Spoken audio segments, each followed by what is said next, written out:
AP liquor కేసులో నిందితుల bail ఉత్తర్వులు సవాల్ చేస్తూ దాఖలైన పిటిషన్పై తీర్పు రిజర్వ్ చేసింది ఏపీ హైకోర్టు.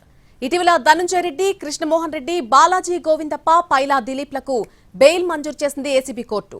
దీన్ని సవాల్ చేస్తూ సిట్ హైకోర్టును ఆశ్రయించింది. రెండు వర్గాలు లిఖితపూర్వకంగా వాదనలు సమర్పించాయి.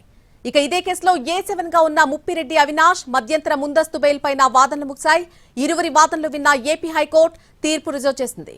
మధ్యంతర ముందస్తు బెయిల్ ఇస్తూ ప్రొటెక్షన్ ఇవ్వాలని, ఇస్తే లొంగిపోతామని కోర్టుకు తెలిపారు అవినాష్ న్యాయవాదులు. అయితే అవినాష్ రెడ్డి పరారై విదేశాల్లో ఉంటున్నాడని, అతడికి ప్రొటెక్షన్ ఇవ్వొద్దని వాదించారు ప్రాసిక్యూషన్. మరోవైపు గోవిందమాల ధరించడానికి అనుమతి ఇవ్వాలని ఏసీబీ కోర్టు జడ్జిని కోరారు చెవిరెడ్డి భాస్కర్ రెడ్డి.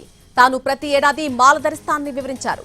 అయితే అభ్యంతరాలుంటే ఫైల్ చేయాలని జడ్జి ఆదేశించగా సిట్ అభ్యంతరాలతో ఫైల్ దాఖలు చేసింది.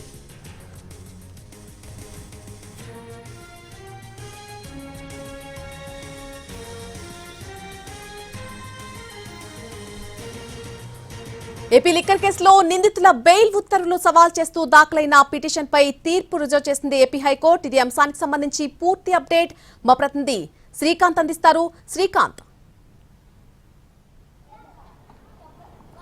ఏపీ లిక్కర్ కేసుకు సంబంధించి ఇవాళ హైకోర్టులో కీలక విచారణ అయితే జరిగింది. ఈ కేసులో నిందితులుగా ఉన్నటువంటి ధనంజయ రెడ్డి, అదేవిధంగా కృష్ణమోహన్ రెడ్డి, బాలాజీ గోవిందప్ప, పైలా దిలీప్ వీళ్ళ నలుగురికి కూడా ఏసీబీ కోర్టు ఈ నెల మొదట్లో అయితే బెయిల్ కూడా మంజూరు చేసింది.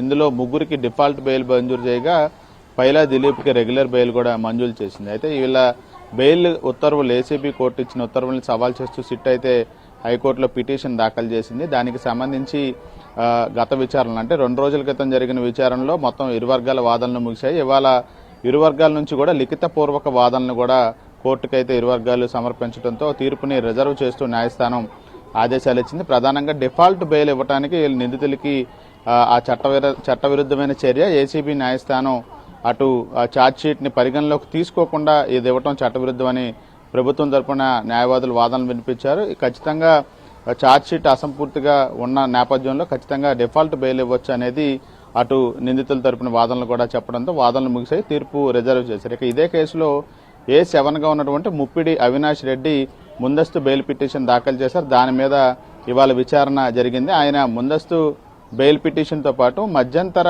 ముందస్తు బెయిల్ ఇవ్వాలని కూడా అనుబంధ పిటిషన్ దాఖలు చేశారు. దీంతో అనుబంధ పిటిషన్ మీద విచారణ జరిగింది.